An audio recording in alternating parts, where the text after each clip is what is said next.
கர்த்தரின் சத்தம். கர்த்தருடைய நாமம் மேன்மைப்படுத்தப்படுவதாக. கிறிஸ்துவுக்குள் அன்பானவர்களே, இந்த நாளிலும் கர்த்தரின் சத்தம் ஒன்றை நாம் கேட்போம். மத்தேயு எழுதின சுவிசேஷம் 27வது அதிகாரம் 11ஆம் வசனம் இப்படி சொல்லுகிறது. இயேசு தேசாதிபதிக்கு முன்பாக நின்றார்.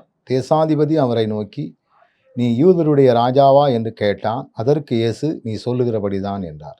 இந்த வசனம் சொல்லுகிறது, நீ யூதருடைய ராஜாவா என்று கேட்டது யார்? தேசாதிபதி. அதற்கு ஆண்டவர் ஆமா அப்படின்னு சொல்றார். என அன்பானவர்களே, இயேசு கிறிஸ்துவினுடைய இறுதி காலங்களிலே நடந்த சம்பவங்களிலே இதுவும் ஒன்று.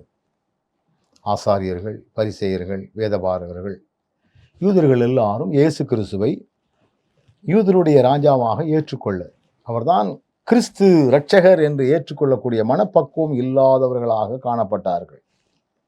அதனால் அவருக்கு விரோதமாக நிறைய வகையான தீங்கான காரியங்களை செய்வதிலும், அவர் மீது இல்லாத குற்றச்சாட்டுகளை சுமத்துவதிலும் அவர்கள் குறியானவர்களாக காணப்பட்டார்கள்.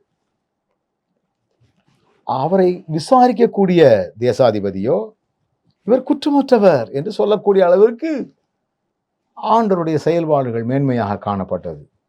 ஆனால் பிரதான ஆசாரியரோ மூப்பரோ இது மேல குற்றமே இல்லைன்னு சொன்ன உடனே மாறுத்திரம் ஒன்றும் சொல்லலை.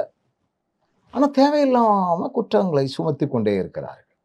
காரணம், அவர் யூதருடைய ராஜாவா இருக்கிறார் என்பதை அவர்கள் அறிந்து கொள்ளாமல் இருந்தார்கள். ஆண்டவரே தன்னுடைய வாயினால சொல்லுகிறார், நீர் சொல்லுகிறபடிதான். இதை ஏற்றுக்கொண்டவர்களாய் அன்று இருந்திருப்பீர்களே என்றால் அவருடைய வாழ்க்கை எங்கேயோ மாறி இருக்கும்.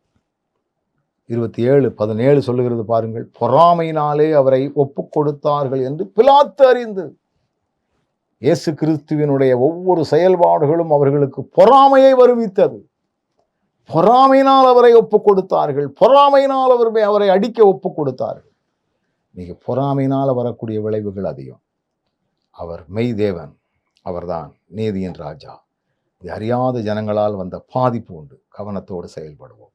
நல்ல ஆண்டவரே, யூதருடைய ராஜா என்பதை புரியாமல் பொறாமையினால் உம்மை ஒப்பு கொடுத்ததை போல நாங்களும் பொறாமை உள்ள மக்களுக்கு கவனமாய் இருக்க எங்களுக்கு கிருபை தாரும். இயேசுவின் நாமத்தில் ஜெபிக்கிறோம் நல்ல பிதாவே.